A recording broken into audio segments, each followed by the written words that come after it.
Graças a Deus, Senhor Jesus Cristo, amados. Bom dia. Bem, venho mais uma vez fazer uma meditação, dessa vez da série Devolution for Devolution número 59, titulado Tá na hora, Deus, tá na hora, né? Antes, vou fazer uma oração. Vamos lá. Nosso Pai querido, nosso Pai amado, nós te adoramos, Senhor, te glorificamos, sendo Tu um Pai cuidadoso em nos formar, em nos guiar, sim, em cada detalhe, assim como o oleiro quer atingir no vaso de honra detalhadamente conforme o querer dele, o teu querer, Tu também nos permite viver dia a dia, seja o dia que for, seja um dia de trevas, de luz, sabemos que estamos em formação por Ti, sendo guiados por Ti, independentes e sentimos a Tua presença. Porque da mesma forma como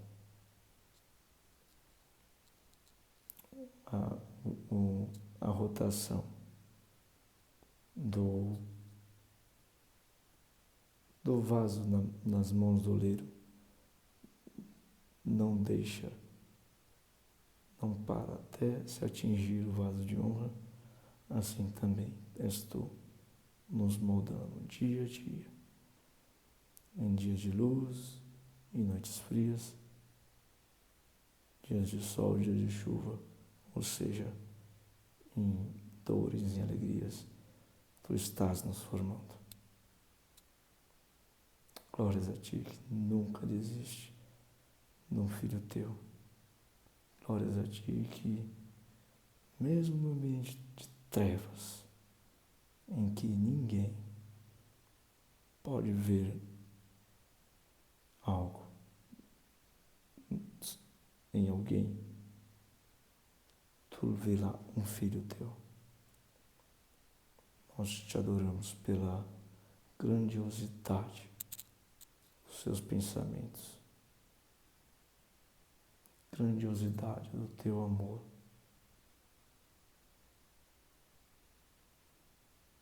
Glórias a Ti, Senhor, nós te adoramos. Pai, venha falar conosco aquilo que é do Teu querer, aquilo que é da Tua vontade, que nós venhamos a saber, clamante em nome de Jesus, em nome de todos aqueles que o Senhor me confiou, em nome de todos os Teus escolhidos, em nome de todos os Teus filhos.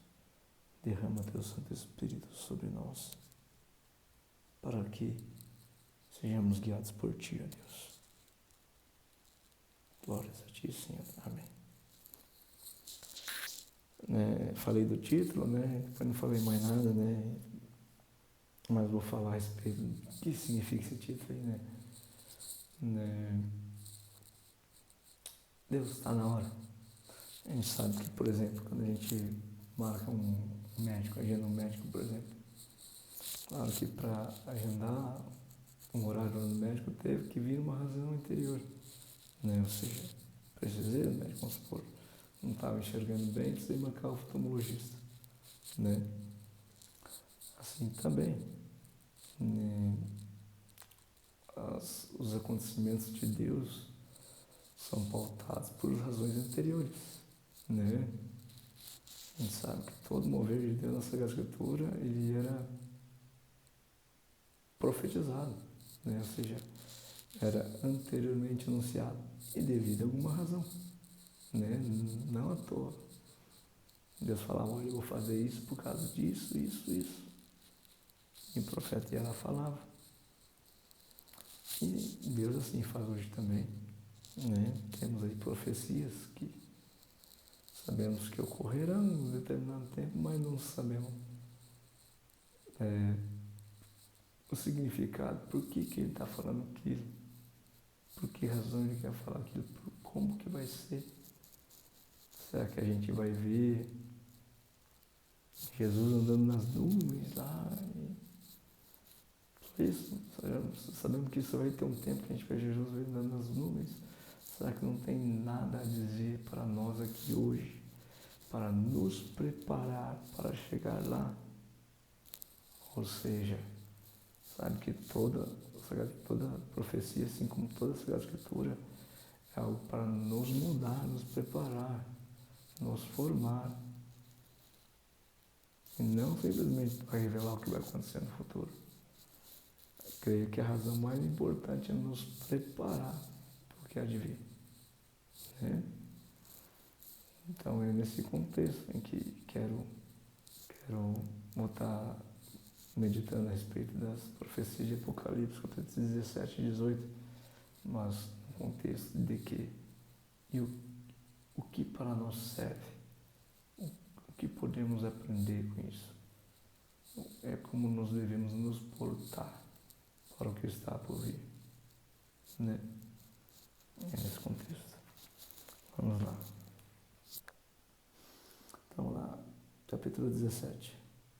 Sabe que é muito simbolística, né? Então, claro, vou ter que abrir vários parênteses para meditar a respeito dos símbolos que estão conectos também a Sagrada Escritura, mas a contextos anteriores, né? Tanto do Antigo Testamento como no Evangelho. Mas vou abrir vários parênteses, vamos lá. Então, capítulo 17 de Apocalipse, titulado A Grande Prostituta e a Besta. Tá, vamos lá. Um dos 7 anjos, que tinha 7 taças, veio e falou comigo, dizendo: Venha, vou lhe mostrar o julgamento da grande prostituta, que está sentada sobre muitas águas. Né? Os reis da terra se prostituíram com ela, e os que habitam na terra se embriagaram com o vinho da sua prostituição. Daí fica a pergunta: mas que prostituta que é essa? Né? O que significa isso? Sabemos que no contexto da pessoa mulher na Bíblia, temos por certo que Cristo vem buscar a sua esposa, a sua noiva. Né? Sabemos que a Sagrada Escritura nos traz uma dualidade em tipos de noivas. Aquelas que vigiaram, aquelas que não vigiaram. Aquelas que não vigiaram não foram aceitas. Aquelas que vigiaram foram aceitas. Ou seja, aquelas que negligenciaram as razões do noivo, trocando as razões do noivo por outras razões, ou seja, se prostituindo, se vendendo por algo diferente da razão do noivo, podemos considerar como prostituta. Só que a Escritura nos fala que é impossível servir a 2 senhores. Ou você ama um, odeia o outro, ou você favorece um e despreza o outro. É impossível servir a Deus e as riquezas. Poxa, mas então ter dinheiro é errado? Não. A Escritura nos fala que o amor ao dinheiro é a raiz de todos os males. O que é o amor ao dinheiro? É mais para mim e menos para você. Ou seja, o apego, né, que faz contraponto ao amor. Ou seja, a indiferença com o outro faz contraponto ao amor. A Sagrada Escritura nos traz distinções da obra da carne, né? Ou seja, que sim, podemos observar a concupiscência na matéria, que é a riqueza, a concupiscência nos olhos, que é a riqueza, né? A concupiscência da carne, que é os prazeres, e a outra, que é de status, poder, né? Que faz contraponto ao amor, que é o que? Alegria, paz, benignidade, bondade, mansidão, domínio próprio, fidelidade. Ou seja, veja, a fruto do Espírito Santo é sempre dando razão ao outro, dando preferência ao outro, tendo paciência com o outro, sendo amável com o outro, sendo fiel ao outro, sendo manso, sendo domável, ou seja, aceitando a admoestação do outro, em contraponto à razão da carne, para mim, para mim, para mim, para mim. Então, podemos englobar que não simplesmente se trata de dinheiro, mas sim quando eu me privilegio em detrimento do outro. Ou seja, mais para mim, eu sou mais importante, eu mereço o melhor lugar, eu mereço ter destaque, eu mereço usufruir. Os outros, o problema é deles.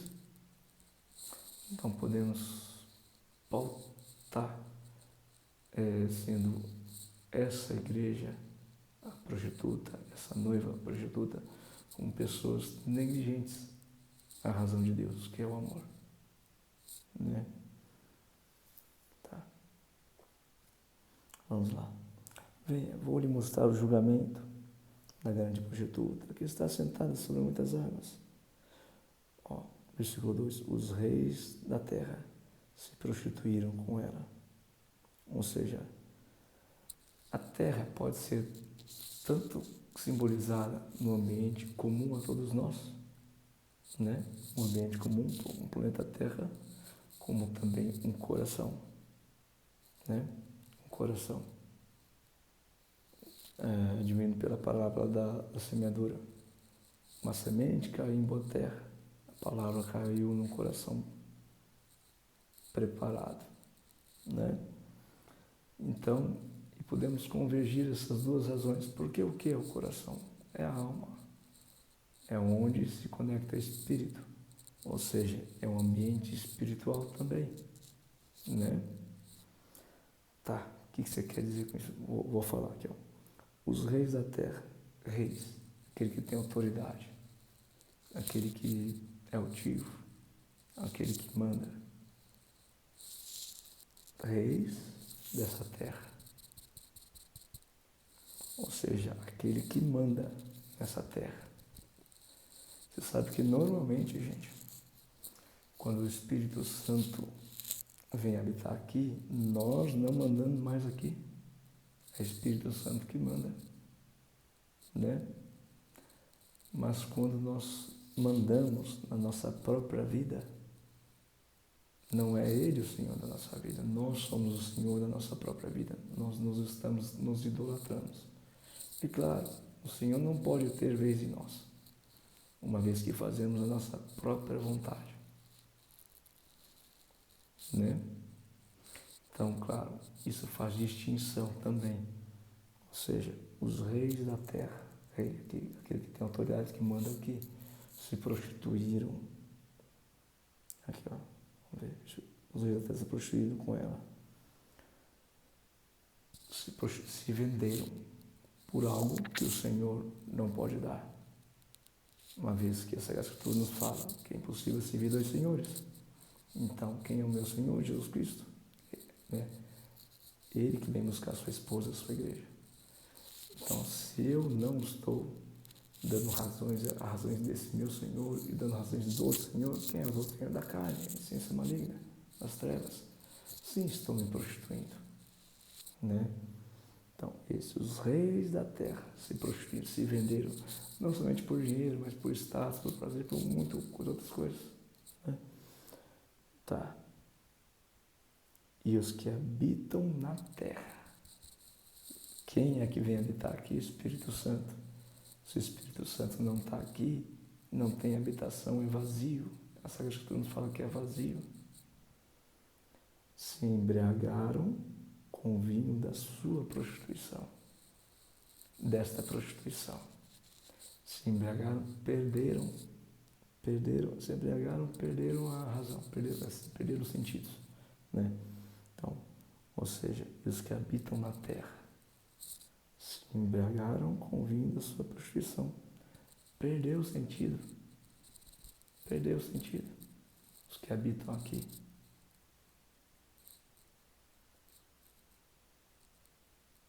Quem é que é para habitar aqui? Eu e o Espírito Santo, né? Mas se eu me vendo para razões contrárias do Espírito Santo, que podemos olhar lá em Gálatas 5, 20, 21, que é a obra da carne, né? Que é contraditória ao fruto do Espírito Santo, que é o amor. Então, se eu me enveredo para a razão da carne, estou me vendendo. E já não tem razão. Não faz sentido o Espírito Santo vir morar aqui. Não tem sentido nenhum esse casamento. Né? Tá. Um anjo me transportou no Espírito a um deserto. Vi uma mulher montada numa besta escarlate. A cor escarlate é um vermelho brilhante que simboliza riqueza e poder. Besta repleta de nomes de blasfêmia, com 7 cabeças e 10 chifres. Ou seja, um anjo me transportou no Espírito a um deserto e vi uma mulher montada. Ou seja, você está montada, como se estivesse montada num cavalo, sendo levada, né? Sendo guiada, montada numa besta escarlate. Besta escarlate. Ou seja, besta que dá razão. Sabe que besta está associado à espiritualidade maligna, né? Ou seja, uma razão, ela está sendo guiada por uma espiritualidade maligna, pautada na riqueza e no poder, né? Besta repleta de nomes de blasfêmia, né? Claro, blasfêmia contra o Espírito Santo é negação dele, né? Então, algo que se opõe ao Espírito Santo, né? Sempre vai estar se opondo, né? A pessoa cega espiritualmente sempre vai se opor à razão do Espírito Santo, né? A um deserto, lugar sem vida, árido, né? Besta repleta de nomes de blasfêmia, com 7 cabeças e 10 chifres. Isso aqui, depois vocês vão ver lá que esses 7 cabeças e 10 chifres tem uma razão muito particular, que é destinada àquele que tem sabedoria para entender. Ou seja, só vão entender isso que o Espírito Santo está habitando nele. Então, assim, eu não vou me adentrar nisso porque eu posso ser muito relapso.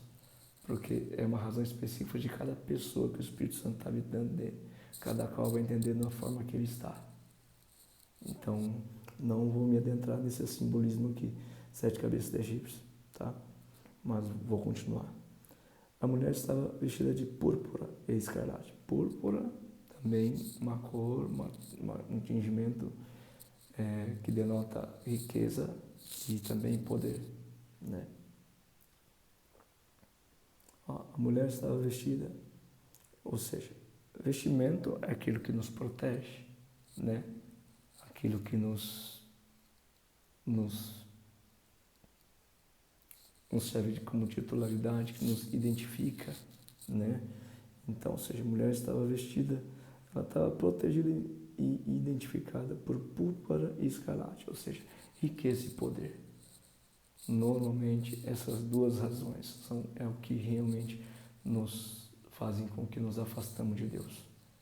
Por quê? Para se ter riqueza e poder, a gente não pode morrer para a gente mesmo. A gente não pode. Para se ter riqueza e poder, a gente não consegue morrer para nós mesmos, para nossa própria vontade, né?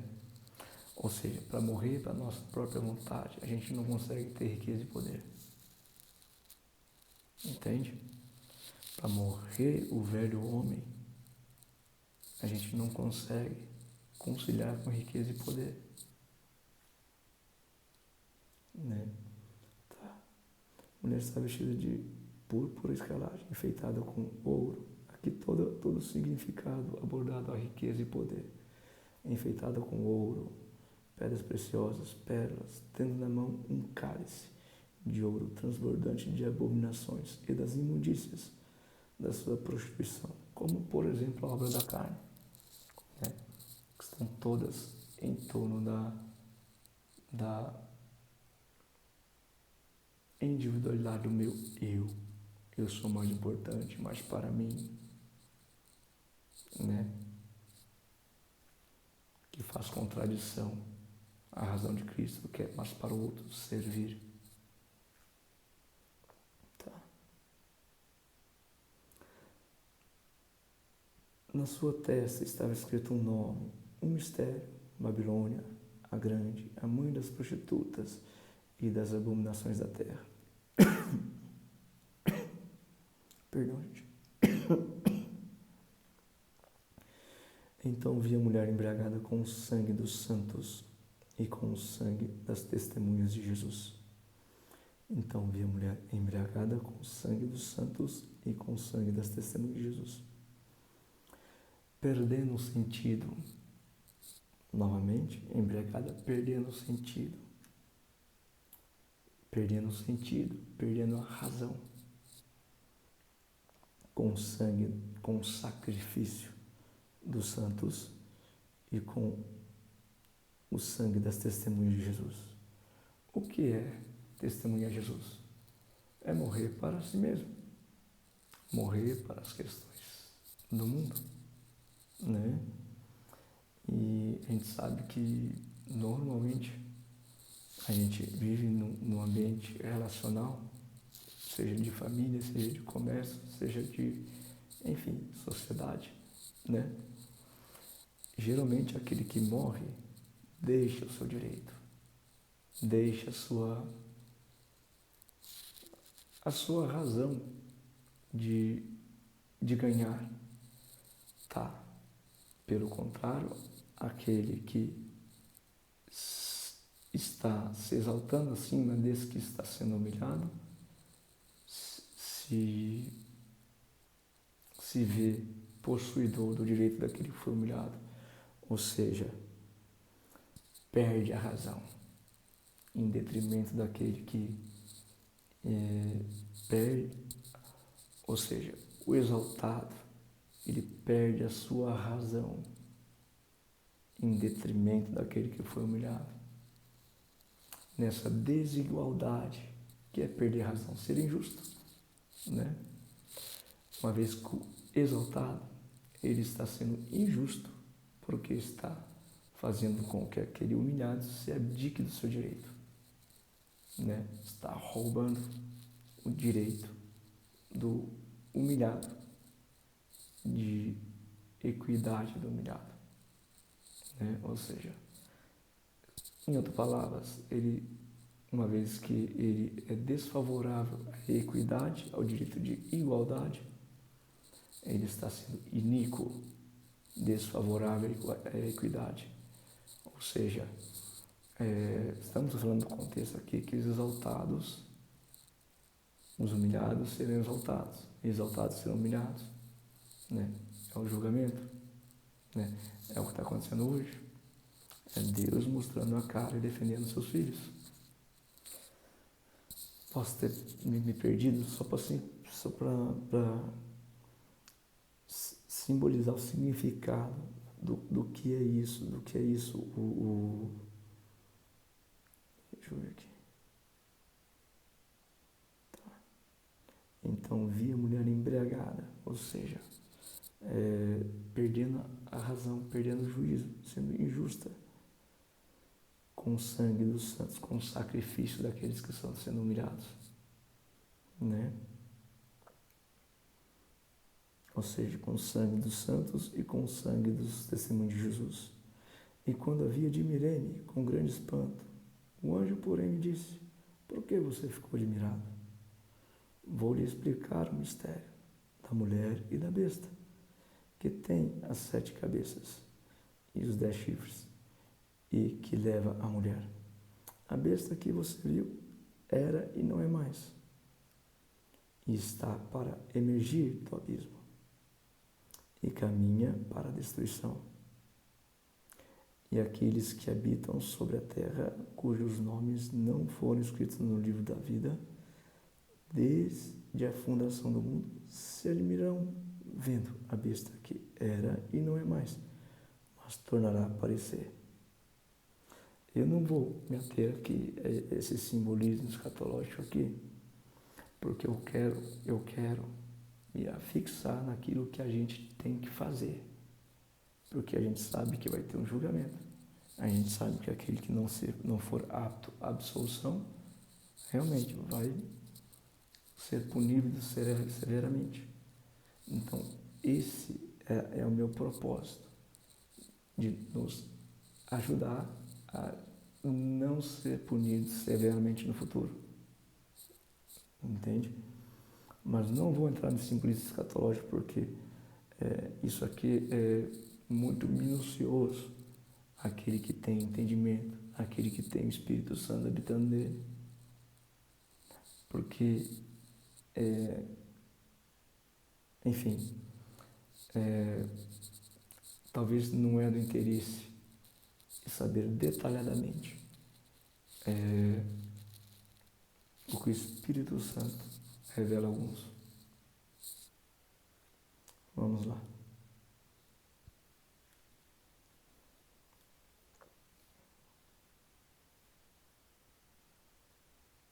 Ou seja, eu quero aqui salvar vidas, salvar almas.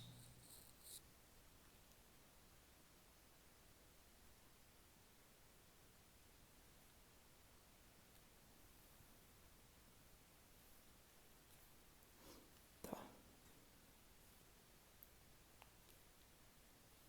Ó, aqui está a mente que tem sabedoria.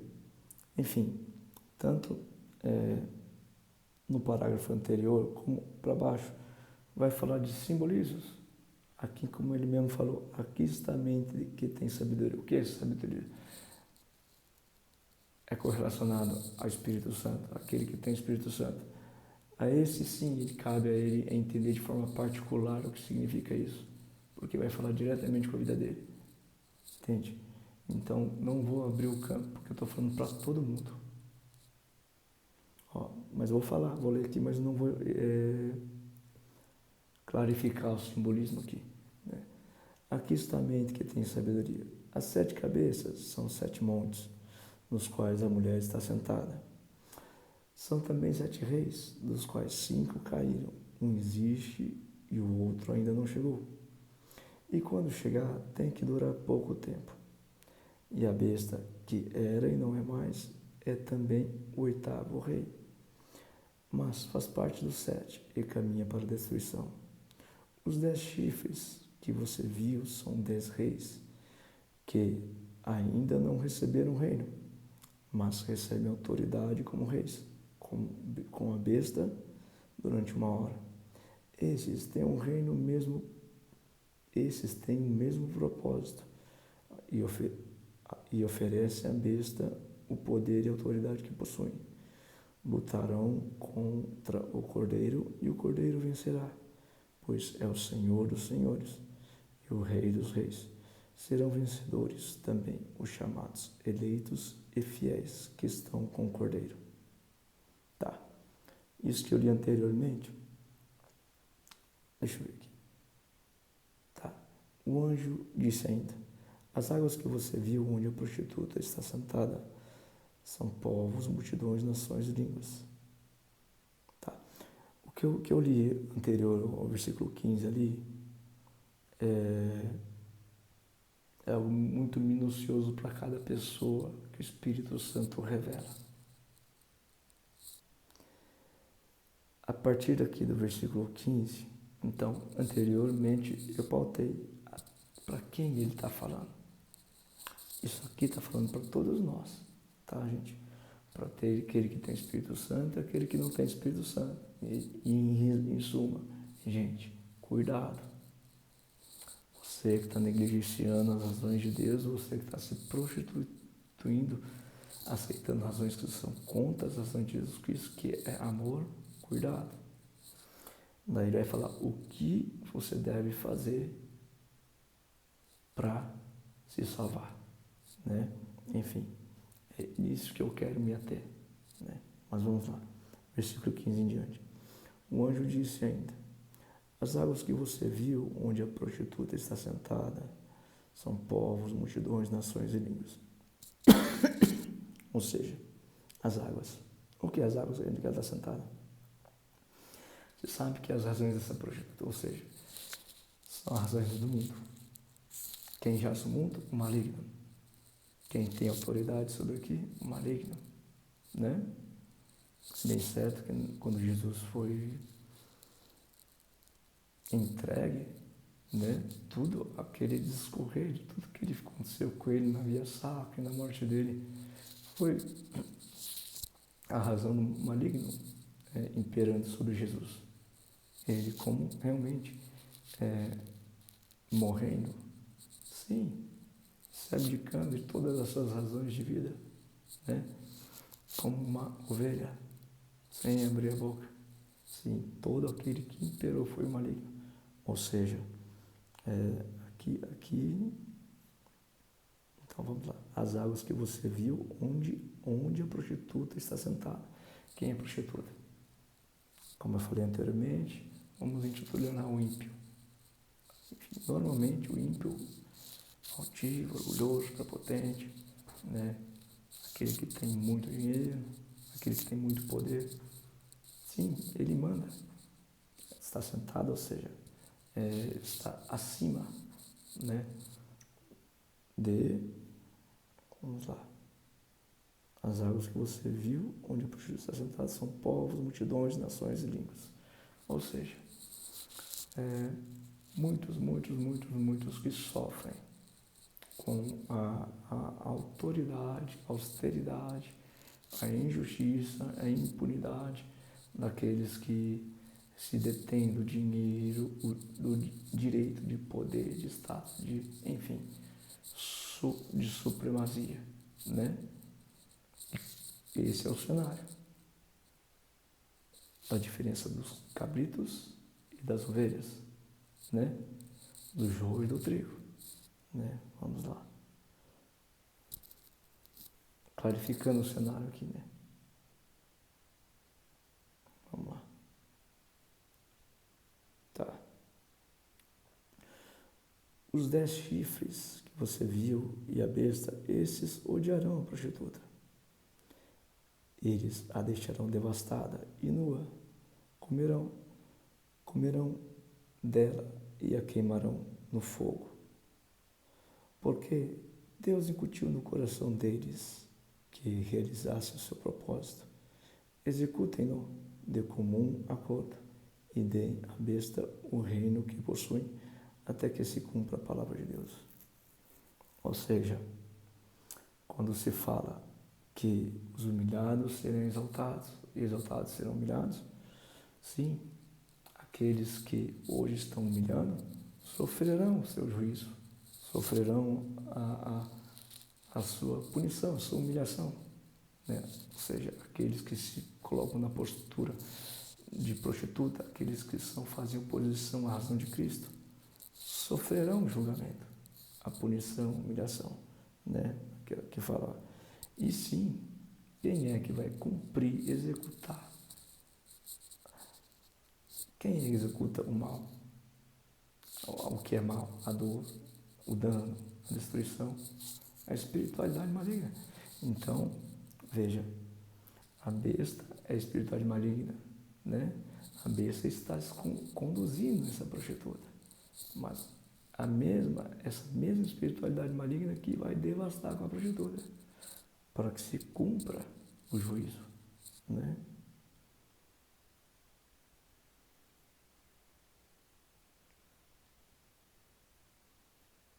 Até que se cumpra a palavra de Deus. O que é cumprir a palavra de Deus?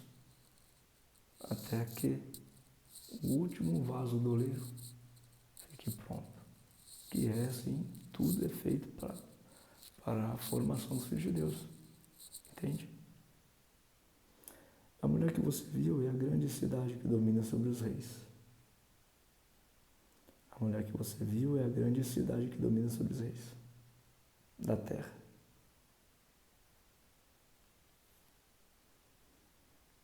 A Babilônia, no sentido de a grande Babilônia, tem cidade imponente, poderosa, que faz contradição à razão de Deus. Ou podemos nos considerar aqui como uma razão associada à carne, à essência maligna, às trevas. Ou seja, se eu favoreço ao Espírito Santo, sim, sou considerado como noiva. Tem um lugar aqui, uma habitação para o noivo, para Jesus. Mas se eu favoreço as trevas, nem eu mando em mim.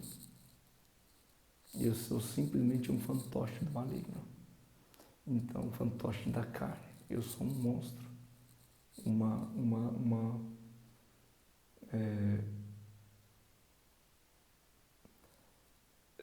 Uma projeção do mal aqui em vida, né? Uma criação da figura maligna, um monstro, né? Então, a mulher que você viu é a grande cidade que domina sobre os reis da terra. Então, domina sobre isso aqui, ó. Você sabe que quando a gente está cego espiritualmente, a gente não manda aqui. A gente não tem razão. A gente age sem razão. Age a manga da carne, das trevas, da essência maligna. Quando eu estou cego espiritualmente, eu não mando em mim. Não mando. Quem manda em mim é as trevas, o maligno. Né? Tá, capítulo 18. Depois dessas coisas, vi descer do céu outro anjo que tinha grande autoridade, e a terra se iluminou com sua glória. Então exclamou com potente voz, dizendo: Caiu, caiu a grande Babilônia. Ela se tornou morada de demônios, refúgio de toda espécie de espírito imundo, e esconderijo de todo tipo de ave imunda e detestável. Pois todas as nações beberam do vinho do furor da sua prostituição. Caiu a grande Babilônia. Ela se tornou morada de demônios, refúgio de todas as espécies de espírito imundo, e esconderijo de todo tipo de ave imunda, detestável. O que significa isso? Quando realmente, por exemplo, se o que está em mim não é o Espírito Santo, então é isso que habita em mim. É isso que eu dá razão à minha vida. A gente está vendo o que é separar o joio do trigo. Porque daqui para frente, gente, não vai ter mais, Espírito Santo visita um dia, depois sai, depois visita, depois sai, depois visita, não. Aqui a gente está sendo sim, jogado um para o lado, outro para o outro, né? Então, de fato, se realmente eu estou tão cego espiritualmente, negligenciando, blasfemando tanto contra o Espírito Santo, ou seja, virando os costas contra o Espírito Santo o tempo todo, sabotando as razões de Cristo em mim, é mais ou menos esse o cenário. Já não tem mais jeito. Ou seja, caiu a grande Babilônia, ela se tornou morada de demônios, refúgio de toda espécie de impuro, esconderijo de todo tipo de ave imunda e detestável, pois todas as nações beberam do vinho do furor da sua prostituição. Com ela se prostituíram os reis da terra, também os mercadores da terra, e se enriqueceram a custo da sua luxúria. Enfim, o que significa aqui, ó? Pois caiu, já não tem mais jeito. Por quê? Todas as nações beberam do vinho do furor da sua prostituição. Todas as nações beberam do vinho do furor da sua prostituição. Todas as nações. Na terra, coração. Por exemplo, o que é nação? Nação são países, por exemplo. Tratando-se de No planeta Terra, nós vamos ser países. Nesse planeta Terra aqui, são eu de hoje, eu de amanhã, eu de depois, eu de depois, eu de depois. Porque eu de hoje sou diferente do de ontem, do eu de ontem. E o de ontem é diferente do eu de ontem. Mas todas. E a pessoa nem se lembra mais quando ela foi amável. Então, realmente, está à beira do precipício. Não tem mais volta. Né? Ou seja, com ela se prostituindo os reis da terra. Aqui, ó. Isso aqui optou só por riqueza, só por intriga, só por inveja, só por maledicência, só por feitiçaria, enfim, só por bebedeira, só por coisas como a obra da carne lá, né? Também os mercadores da terra se enriqueceram à custa da sua luxúria. Os mercadores da terra. É muito interessante lá, quando Jesus entra naquele templo e começa a derrubar tudo, muito orado. Fala, olha, aqui é a casa de oração, não é a casa de comércio. Você sabe que quando a oração deixa de existir aqui, o que é oração? Intenção. É uma intenção clamada ao Pai, de esperança de dias melhores. Quando a intenção de eu ser melhor deixa e é preenchida só por razões mundanas, materialísticas, sim, vai morrendo cada vez mais a possibilidade de vir a ter vida. Vai se aproximando cada vez mais do abismo. Vai se aproximando cada vez mais de uma possibilidade de não ter volta.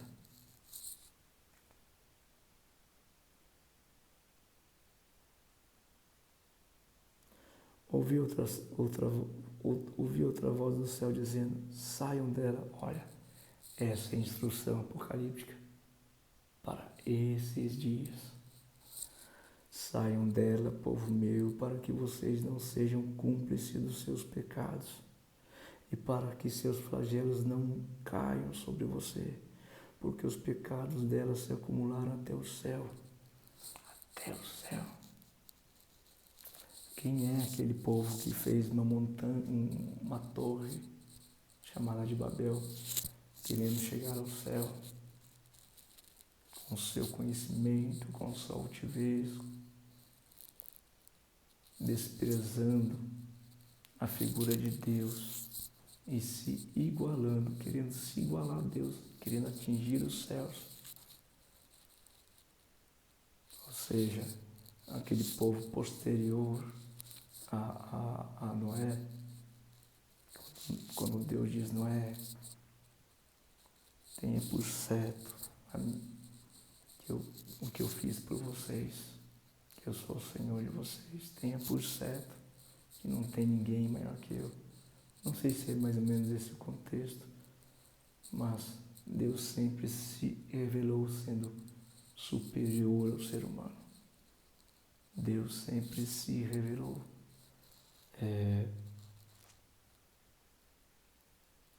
ordenante e no nosso lugar obedientes. O nosso lugar de obediência, o lugar de Deus é de ordenança. Quando eu aqui passo a mandar mais que Deus, vou tomando o lugar de Deus. Eu aqui, com minha altivez, com meu orgulho, com minhas proezas, com aquilo que acho que eu tenho, que eu sei que eu posso, me torno superior aos outros. Uma vez que Cristo foi o menor, lavou o pé de todo mundo e falou, vocês têm que fazer isso também. Uma vez que eu aqui me coloco superior, claro, altivo, ao ponto de Deus nem ser importante para mim.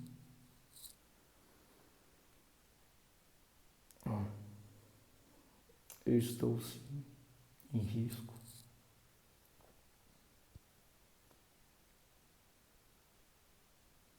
Tá? Porque os pecados dela se acumularam até o céu. E Deus se lembrou das injustiças que ela praticou. Injustiça retribui-lhe como também ela retribuiu. Ou seja, os humilhados serão exaltados, exaltados serão humilhados. Pague-lhe em dobro segundo as suas obras. E no cálice em que ela misturou bebidas, misture dobrado para ela. Misturou bebidas.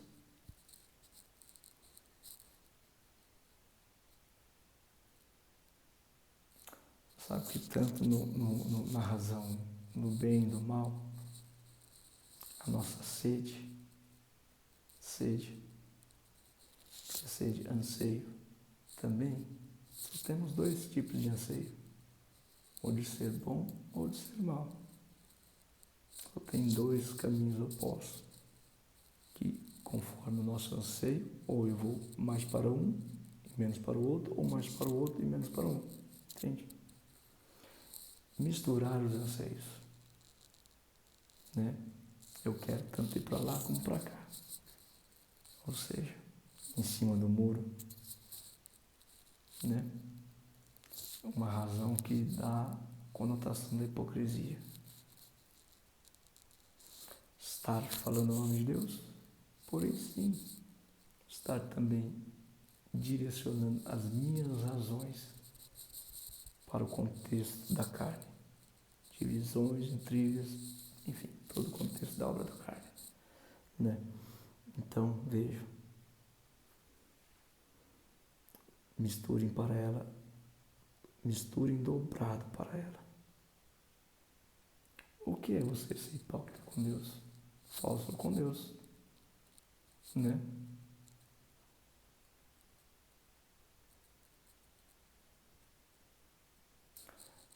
Deus será hipócrita com você, o dobrado. Mas Deus hipócrita que não se importa verdadeiramente com Deus, se importa consigo, não com Deus. Deus não se importará com você também 2 vezes mais.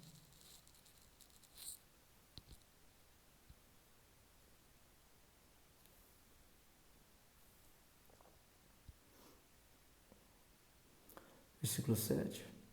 O quanto a si mesma glorificou e viveu em luxúria, dei a ela em igual medida o tormento e pranto. Porque ela pensa assim, estou sentada como rainha, não sou viúva, nunca saberei o que é pranto, que é cegueira espiritual. Ou seja, temos tido a falsa paz, né? Achamos que está tudo bem, tudo tranquilo, como não tem nada de bem, nada de tranquilo, né? Ou seja, estamos seguros, o dia de amanhã vai ser muito bom, enquanto estamos negligenciando todas as razões da razão de Cristo, que é amar, que é se preocupar com o outro, né? Estamos cegos espiritualmente. Ou seja, porque ela pensa assim, eu estou sentada como rainha, não sou viúva, nunca saberei o que é pranto. Por isso, em um só dia sobrevirão os seus flagelos, morte, pranto e fome, e será queimada no fogo. Fogo? Vai cair fogo do céu? Não é exatamente isso. Sabe que Apocalipse fala muito mais de espiritualidade do que algo físico. Fogo. Aqui, ó. A grande tribulação ocorre aqui, ó. Isso aqui é o contexto, é o cenário da grande tribulação.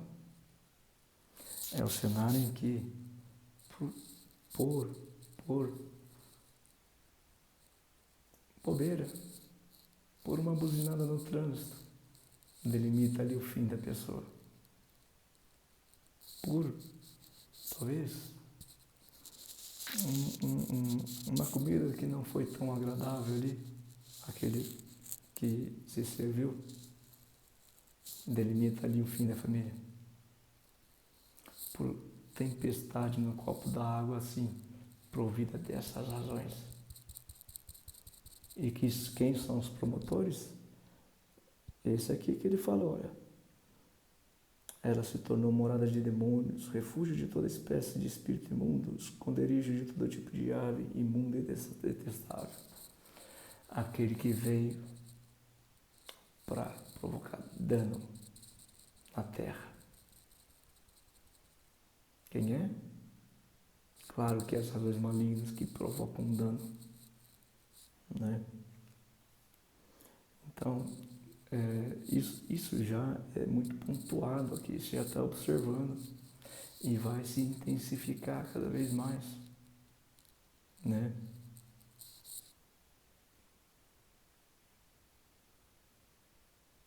Porque poderoso é o Senhor Deus que a julga, ou seja, é o contexto em que os humilhados serão exaltados, exaltados serão humilhados.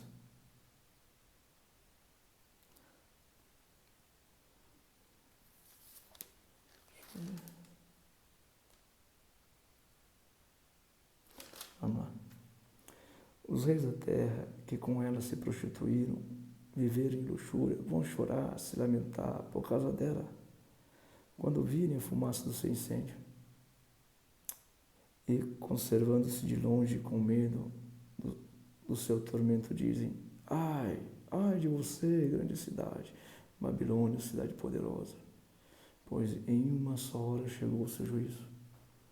Reis da terra, ou seja, caiu a ficha, já está tudo pavoroso.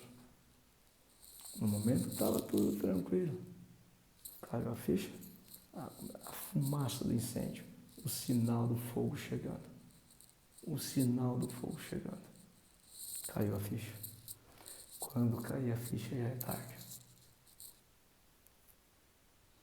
E por causa dela choram e planteiam os mercadores da terra, porque ninguém mais compra sua mercadoria, mercadoria de ouro, de prata, de pedras preciosas, de pérola, de linho finíssimo, de púrpura, de seda e de escarlate, e toda espécie de madeira odorífera, todo gênero, objeto de marfim, toda qualidade de móvel, de madeira cara, de bronze, de ferro, de mármore, e canela de cheiro, especiarias, incenso, perfume, mirra, vinho, azeite, boa farinha, trigo, gado, e ovelhas, e cavalos, e carruagens, de escravos, e até de almas humanas, ou seja, tudo aquilo que denota poder e riqueza.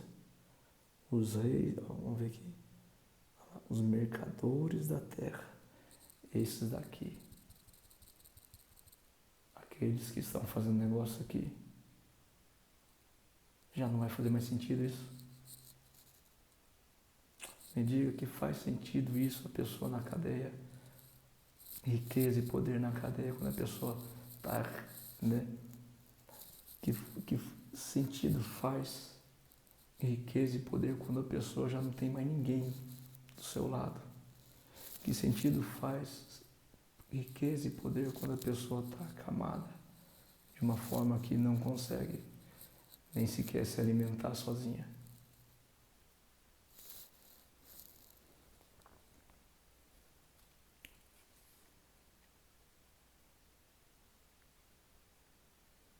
Aquelas razões que me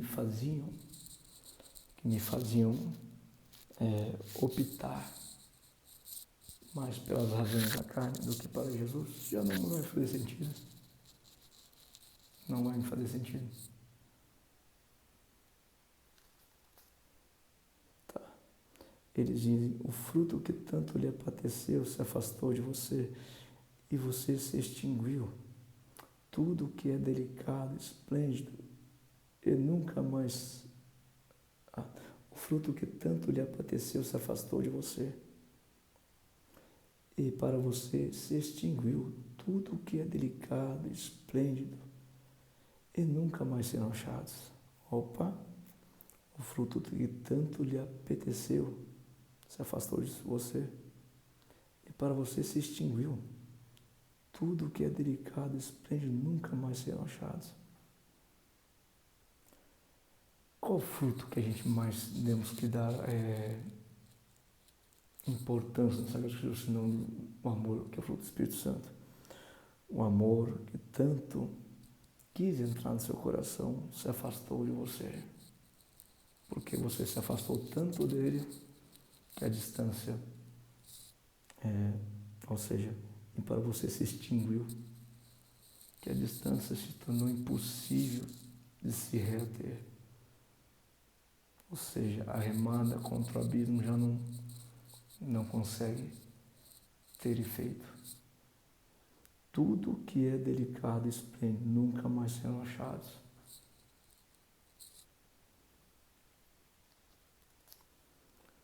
Delicado e esplêndido. Posso denotar uma razão de graça. Ou seja, o que é graça? A presença de Deus.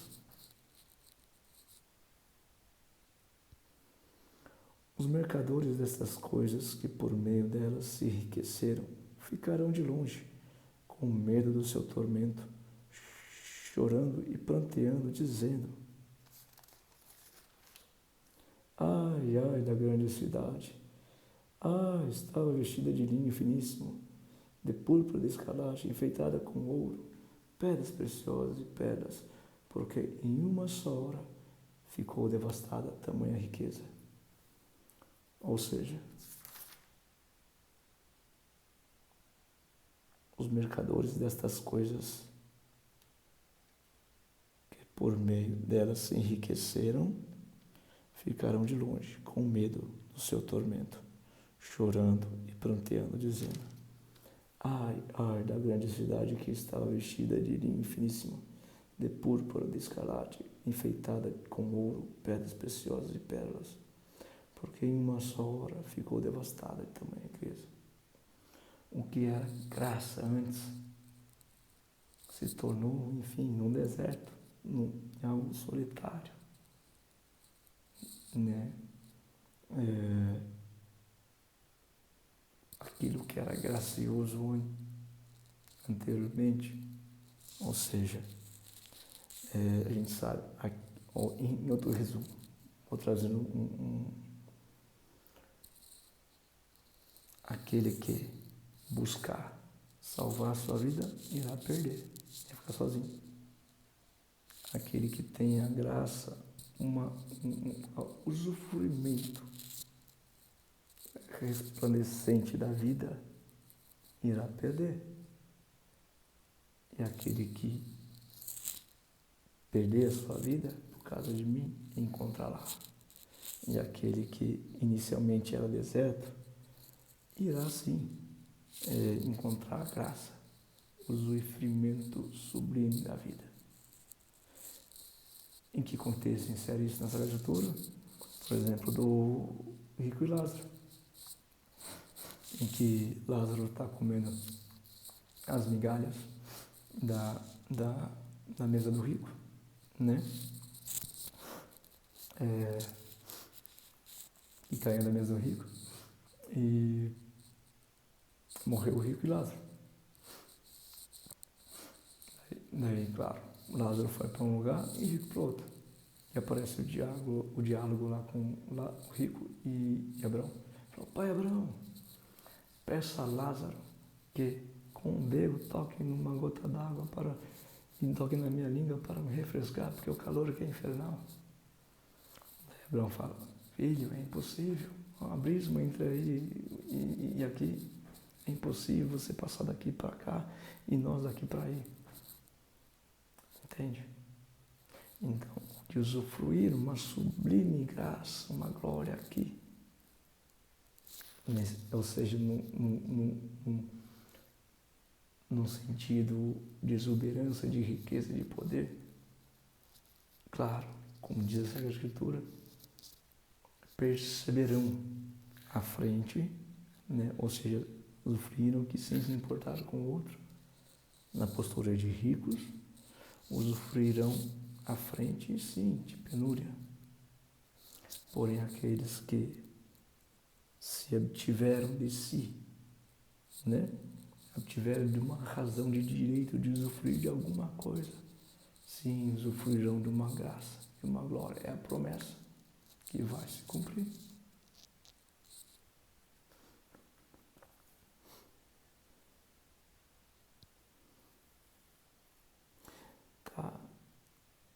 E todos os pilotos e todos aqueles que viajam pelo mar, marinheiros, e os que ganham a vida no mar, ficaram de longe. Então, vendo a fumaça do seu incêndio, e todos os pilotos, todos aqueles que viajam pelo mar e marinheiros, e os que ganham a vida no mar, ficaram de longe. Então, vendo a fumaça do seu incêndio, gritavam: que cidade se compara à grande cidade? Lançaram pó sobre a cabeça e chorando, pranteando, gritando: ai, ai da grande cidade na qual enriqueceram todos os que possuem navios no mar, à custa da sua riqueza, porque em uma só hora foi devastada. Alegrem-se por causa dela, ó céus. E também vocês, santos apóstolos, profetas, porque Deus julgou a causa de vocês contra ela. Tá, voltando lá. Todos os pilotos, todos aqueles que viajam pelo mar e marinheiros. Primeiro, o que é mar? Mar, a Sagrada Escritura nos denota como um ambiente onde está a monstruosidade, sendo que a espiritualidade também é correlacionada a águas.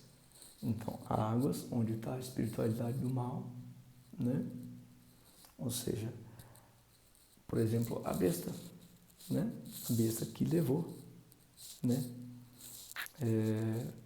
A mulher, a prostituta, aquela que negligenciou as razões de Cristo, né? Essa mesma ficará de longe. Não vai ajudar aquele que está na penúria. Não, e claro, antes disso, a razão da espiritualidade maligna vai sim consumir com essa pessoa, né? Gente, eu estou falando que pode parecer muito trivial, e é. A Sagrada Escritura nunca falou com muita mansidão sobre o inferno, sobre o fim, sobre o julgamento.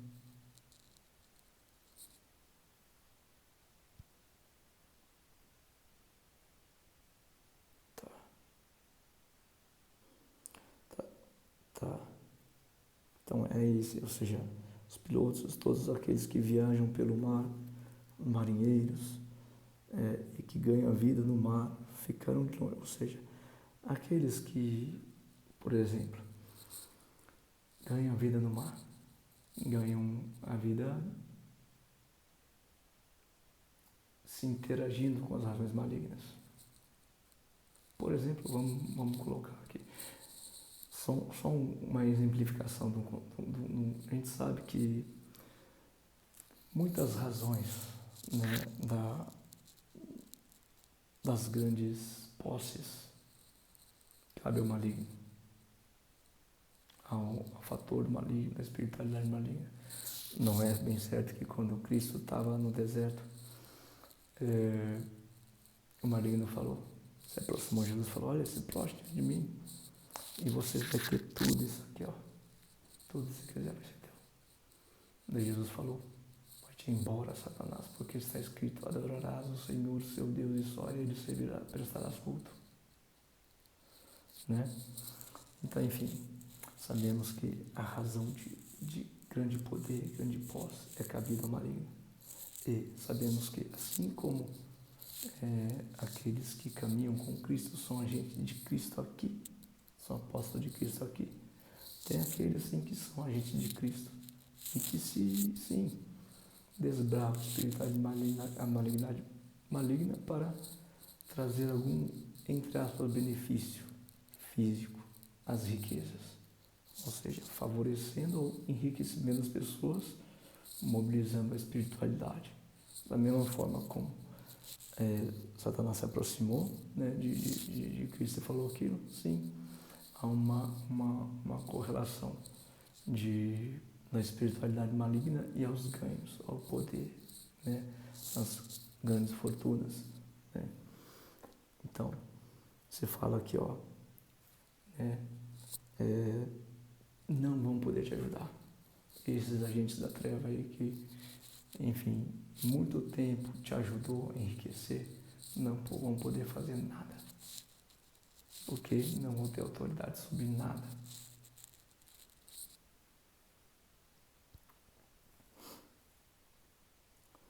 Então, vendo a fumaça do seu incêndio, gritavam: que cidade se compara à grande cidade?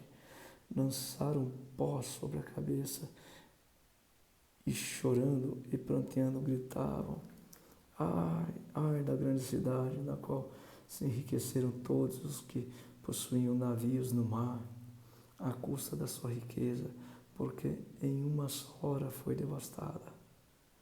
Alegrem-se por ela, por causa dela, aos céus, e também vocês, santos apóstolos, profetas, porque Deus julgou a causa de vocês contra ela. Ou seja, os humilhados serão exaltados, exaltados serão humilhados. Versículo 21. Então um anjo forte levantou uma pedra do tamanho de uma grande pedra de moinho e lançou-a no mar, dizendo: assim, com ímpeto, será lançada a Babilônia, a grande cidade, e nunca mais será achada. Em você nunca mais, ou seja, lançar pedra de moinho no ar. Está correlacionado lá, se não me engano, a Lucas. Não lembro bem o capítulo, mas fala assim: ai daquele que fizer um desses meus pequeninos servir de pedra de tropeço, um desses meus pequeninos. É melhor pegar uma pedra de moinho, amarrar no pescoço e se jogar no mar, do que fazer mal a um desses meus pequeninos. Ou seja, antes é preferível amarrar uma pedra de moinho e se jogar no mar, do que fazer mal a esses meus pequeninos. Ou seja, é o certo julgamento daqueles que oprimem os pequeninos, né? Assim, com ímpeto será lançada a Babilônia, a grande cidade, nunca mais será achada. E em você nunca mais será ouvido o som do arpista, de músico, de tocadores de flauta, de trombeta. Em você nunca mais se achará artífice nenhum de qualquer arte que seja, e nunca jamais se ouvirá em você o ruído de pedra de moinho. Também nunca mais brilhará em você a luz de uma lamparina, e nunca mais se ouvirá em você uma voz de noivo ou de noiva, pois os seus mercadores foram os grandes da terra, porque com sua feitiçaria você seduziu todas as nações. E nela foi encontrado sangue de profetas, de santos, de todos os que foram mortos sobre a terra. Enfim, resumidamente, a justiça sendo aplicada a todo aquele que contrapõe a razão de Deus, que é o amor, né? É o julgamento, né? E que isso se caracteriza a algo pontual aqui e algo, como ele fala aqui, definitivo para sempre, a segunda morte, quando daí realmente o lago de fogo, onde está queimando fogo e enxofre, é o destino certo. Enfim, quer dizer que você veio aqui só para aterrorizar a gente? Não, trazer um alerta,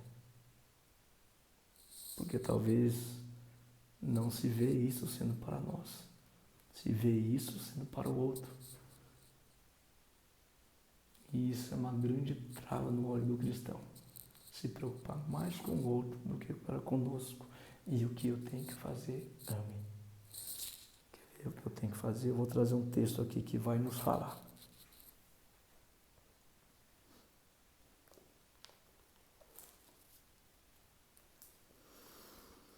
Está lá em Crônicas 7, a partir do 11. Assim Salomão acabou de construir a casa do Senhor e o palácio real. Só vou voltar lá, gente, para só conectar esse texto aqui, tá? Perdão. Então, o que eu quero lembrar desse texto agora é isso aqui. Ó, deixa eu ver onde que tá.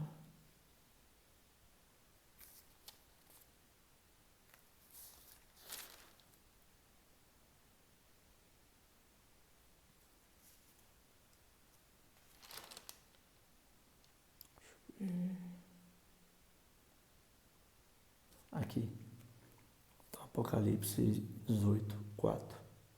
Saiam dela, ouvi outra voz do céu dizendo: saiam dela, povo meu, para que vocês não sejam cúmplices em seus pecados, e para que seus flagelos não caiam sobre vocês, porque os pecados dela, essa é o alerta para esse dia. Saiam dela, povo meu. Saiam dela enquanto há tempo, porque vai chegar uma hora, que é a última hora, que quem está para lá vai para lá, quem está para cá vai para lá, já não tem volta. Já não vai adiantar a remada contra a correnteza quando estiver perto do abismo. Então, é sério, é preocupante. Não se atenha com calmaria, porque a calmaria até próximo do abismo é calmo. Mas chega uma hora que fica a correnteza, daí não tem volta. Então, se você não ama, não se preocupa com o outro, atenção, tem uma luz vermelha piscando, tem uma sirene de alerta de bomba nuclear. Uau, uau, falando: saiam dela, povo meu, para que vocês não sejam cúmplices em seus pecados e para que os seus flagelos não caiam sobre você.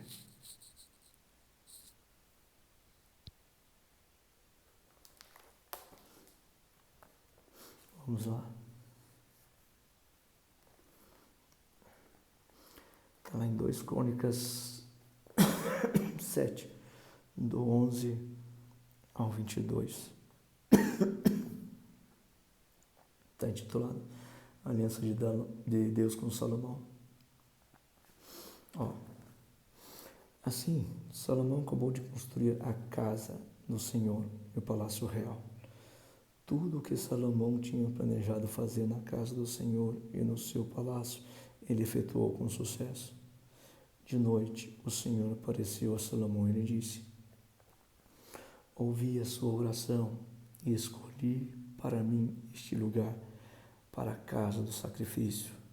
Se eu fechar o céu, de modo que não haja chuva, como por exemplo esse tempo, ou se ordenar aos gafanhotos que consumam a terra, ou se enviar peste entre meu povo, como por exemplo este tempo, se o meu,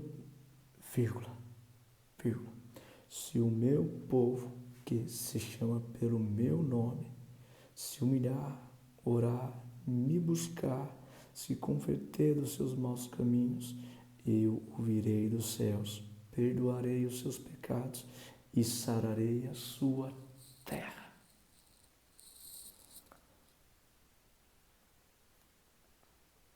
Se o meu povo, que se chama pelo meu nome, se humilhar, orar, me buscar, se converter dos seus maus caminhos, eu ouvirei dos céus, perdoarei os seus pecados e sararei a sua terra. Estamos vivendo esse tempo.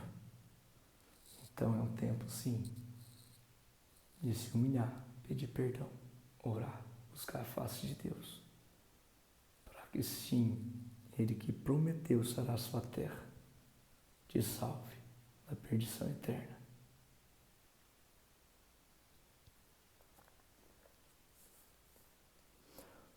Tá? Os meus olhos estarão abertos e os meus ouvidos estarão atentos à oração que se fizer neste lugar. Deus só está esperando. Pode estar terrível a sua vida. Pode ter nem sinal de vida. Pode ser um zumbi. Mas nada é impossível para Deus. Para o homem é impossível. Para Deus nada é impossível. Se você, vou ler de novo. Se o meu povo, que se chama pelo meu nome, se humilhar, orar, me buscar, converter dos seus maus caminhos, eu ouvirei dos céus, perdoarei seus pecados, sararei a sua terra. Os meus olhos estarão abertos e os meus ouvidos estarão atentos à oração que se fizer neste lugar. porque escolhi e santifiquei este templo, para que nele estejam esse templo.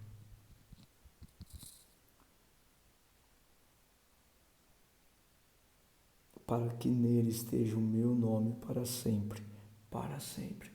Os meus olhos e o meu coração estarão ali todos os dias.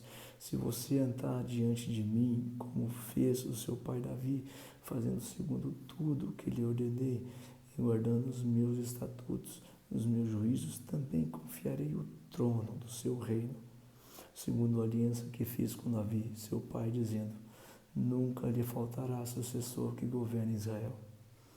Porém, como ele falou lá, se eu estiver blasfemando contra o Espírito Santo, nem ligando pela razão de Deus, e indo rio abaixo na correnteza. Porém, se você se afastar de mim e abandonar os meus estatutos, os meus mandamentos, que lhes prescrevi, e se servirem a outros deuses, só tem dois Senhor. Ou você ama ou você não ama. Você favorece o outro, você favorece a si mesmo.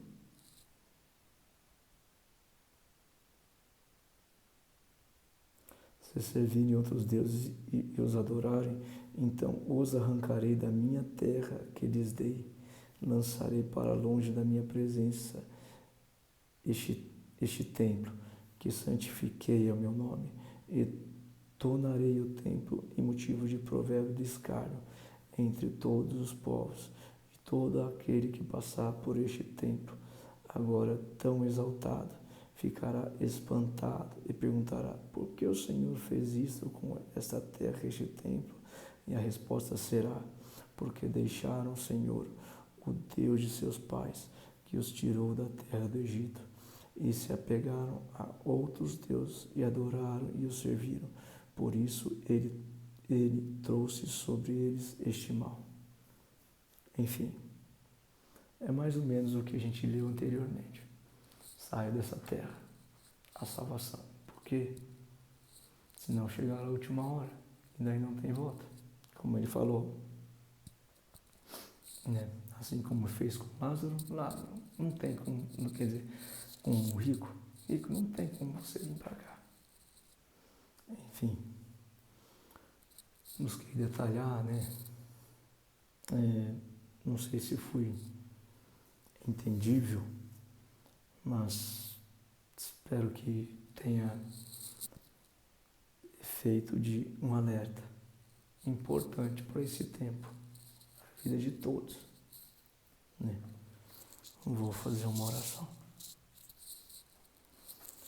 Nosso Pai querido, nosso Pai amado, de infinita misericórdia, como Tu é um Pai paciente, sim, cauteloso, tardio em punir, pronto em perdoar. Que glória, Senhor, que glória. A gente não consegue entender a Tua razão de perdoar tanta maldade e transformar algo que poderia ser intitulado como monstruoso em algo que se torna branco como a neve através da Sua misericórdia. Que glória, Deus. Que glorioso és Tu. Essa Tua infinita misericórdia que a nós não cabe entendimento. E que glorioso és Tu, fiel em cumprir as Suas promessas, que disse: ainda que o seu passado foi monstruoso, se o meu povo se humilhar, me buscar, orar, reconhecer os seus maus caminhos, mudar seus caminhos, Tu prometeu que saria a terra. Que glória! Temos a certeza que Tu fará isso, ainda que o passado foi de monstruosidade. Tu és um Deus do extraordinário, do surpreendente, que sobrepõe todas as razões do pensamento humano, que somos incapazes de compreender a sua infinita misericórdia. Um Deus que nós, como uma razão humana, não conseguimos entender o que Cristo passou, sofreu, para falar ao bandido que roubou, que ultrajou contra ti, e dizer: ainda hoje estarás comigo no paraíso. Que gloriosa a sua misericórdia em sofrer uma vida inteira esperando, visualizando as monstruosidades dos seus filhos e, ao vê-lo aproximando de ti, se voltando para ti, sai correndo, beijando, abraçando e falando: servos, traga uma aliança nova, uma sandália nova, veste nova. Mande matar o bezerro gordo, que esse meu filho que estava perdido foi encontrado. Estava morto e reviveu, hoje vai ter festa. Que gloriosa essa forma de lidar com amor. Tu és um Deus do extraordinário.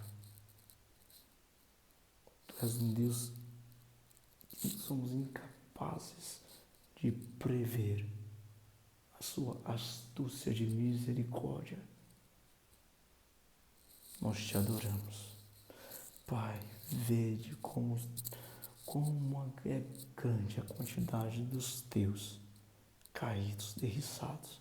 Sim, eles mesmos se intitulando de monstros, mas que tu predestinou para a sua glória, mas que cegados pelas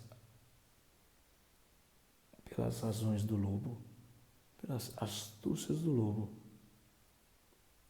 pelos ultrajes do lobo, não consegue nem ver sua própria identidade de filho seu, mas tu sim enxerga.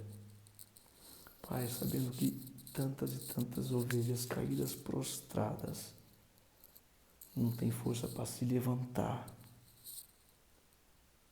em testemunho, ó Deus, de que quando passasse aquela tribulação, aquele terremoto, aquela desolação sobre a terra, conforme diz a profecia de Joel 2, e tivesse, ou seja, ido num jardim, como de um jardim, fizesse produzir um deserto sem vida, árido, tudo queimado, sem expectativa de vida.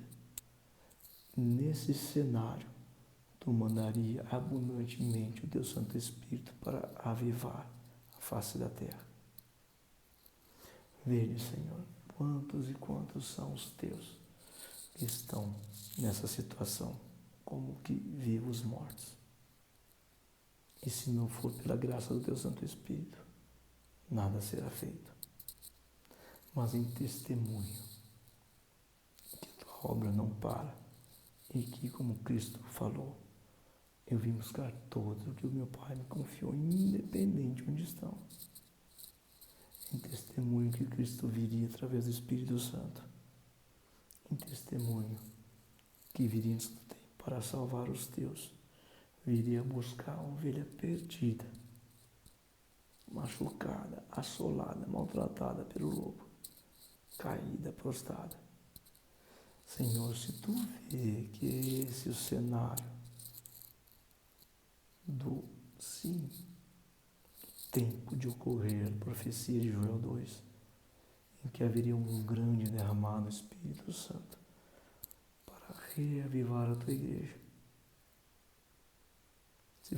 Se tu vê que é essa hora, Eu clamo a Ti em nome de Jesus. Profetizo em nome de Jesus que se cumpra essa profecia e que Deus Santo Espírito venha abundantemente sobre a face da terra para que Cristo possa salvar os Teus filhos e levá-los até a Ti.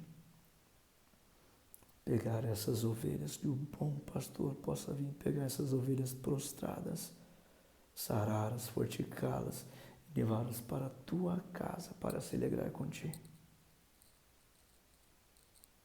É que eu clamo a Ti em nome de Jesus. Amém. Em testemunho a Romanos 8:26, que o Espírito Santo ora com gemidos inexprimíveis quando não sabemos o que orar. Eu não sei a realidade de cada qual, sim, não sei o que orar por cada qual, a sua particularidade. Assim, embasado em Romanos 8:26, que o Espírito Santo ora em nós em gemidos inexprimíveis quando não sabemos como orar. Eu, movido por razão de fé, clamo a Deus que o Espírito Santo ore em mim por você. Irei proferir gemidos inexprimíveis, crendo que é o próprio Deus, seu Pai, orando por você. É o que eu clamo em nome de Jesus. Que o Teu Santo Espírito, ó Deus, venha orar em mim para isso. Em testemunha Romanos 8:26, que o Espírito Santo ora em gemidos inexprimíveis quando não sabemos que orar.